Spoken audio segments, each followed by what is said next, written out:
Gracie and I are down at the main settlement in the coal mines today. We've got the main barracks there, and what we're looking at here is the long building.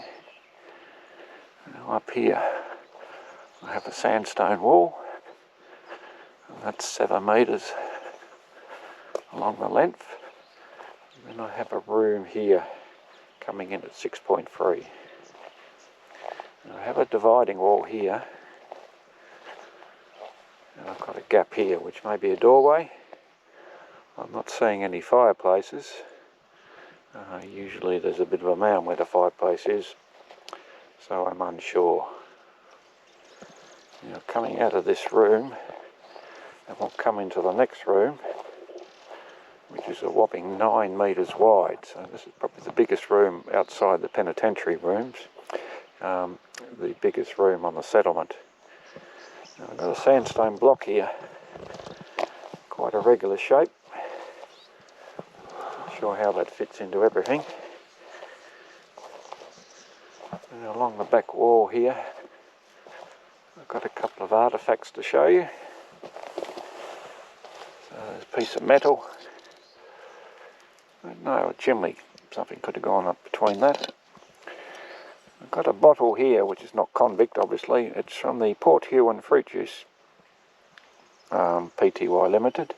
And for the Tasmanian residents, they were the company that took over the original company that made mercury cider,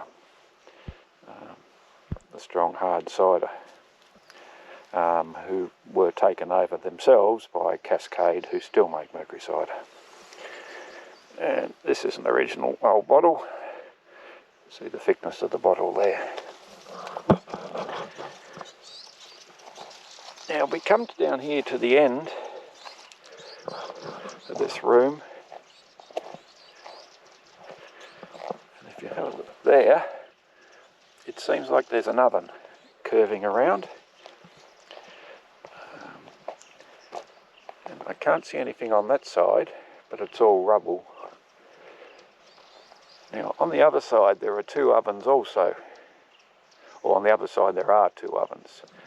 Where that little marker is right in the middle of the oven, which brings it about to here. So this oven here seems slightly offset compared to the other oven.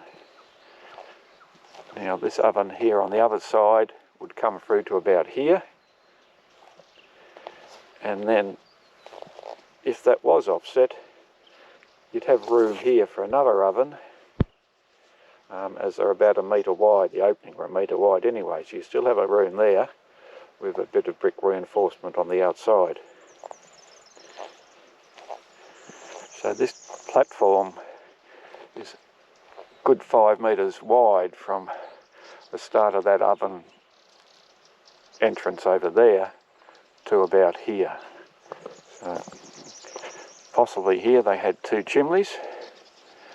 If they did have the 4 ovens, they still could be have 2 chimneys or even 1 chimney, depending on how it was engineered. You can see the thick layer of bricks here. 1, 2, 3, 4 going back in, but even with that 4 back in, you'd still have enough room for an oven there on that side. Come down to this room here, and this comes in at 7 metres wide, and where that stick is and the rope seems to be about the centre of where that oven there, with the curvature of the oven going round. You can just see the bricks. Now these ovens are very fragile. They're, previously sand has been put under there to reinforce them, but the rabbits have slowly but surely removed some of the sand, and I'm sure the humans have helped a bit. Here you get a better idea of the brickwork going around the outside of the oven, or above the oven where it would have been. And the entrance there. Keep in mind this is all rubble here, so the floor would be a lot lower level than where it is now. We travel down here. The dividing wall here, where I've got the rope, seems to stop. Maybe there's an entrance there, not sure. But The back foundations come down to there, and that's as far as they go. Now, I always thought this building here was the same building as over here, but they're not. You can see the string line there, and we're going to cover this in a separate video. Now I found that out, but they certainly don't line up, and I'm not seeing any foundation coming from there linking back to here. And the same there, I'm not seeing the brick foundation from there linking across to here, even though they line up. That's to keep them nice and neat, I presume.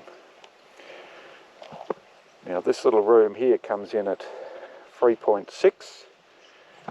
That could have been a storeroom, or it could have been a room for an overseer. There was an overseer in charge of the cooking operations. He may well have resided here. And this pathway here we're on is actually a tramway. And the civilians who took over the lease after the convicts left were mining right over there where the trees are. And there was a single track tramway that used to come along here and go all the way through those bushes there and head all the way down to Plunket Point. Now when the civilians were here, after the convicts had left, the buildings were still under government control, so they weren't allowed to destroy, vandalise everything. That happened a lot later after the civilians left. So this building still would have been intact. And by looking at the coal cart bogey down on the beach, when I measured that, that comes in at about 85, 90 centimetres wide. You put a little bit of timber on the outside of that to hold the coal, and you just need a metre width between the tracks. And along here we get 1 metre, and through there it's probably 3 metres. So there's plenty of room for them to have the tramway going through here without needing to destroy the building, the join of the building to make that happen. You can see the tramway goes through there and all the way down to Plunket Point.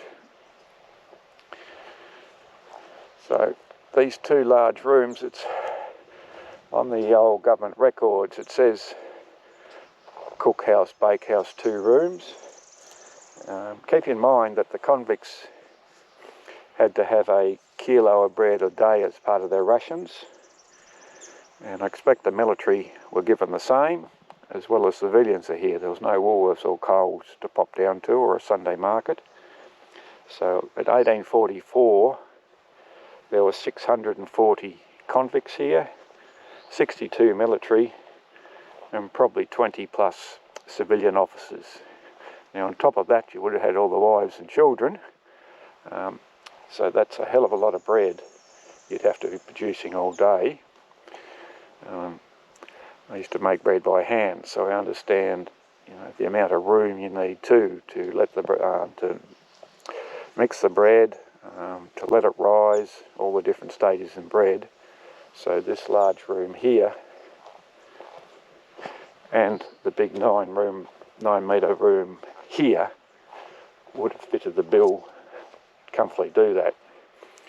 So what I expect is 1 room they were doing nothing but non-stop bread making, and the other room there would have been the kitchen to do the cooking in, which mainly would have been lamb stew, beef stew, a bit of bony fatty meat with a couple of vegetables. That would have been the lot, so they would have had a couple of big cauldrons or something like that just to boil all the stuff in. So there we have it. There's a long building at the coal mines with the Cookhouse Bakehouse.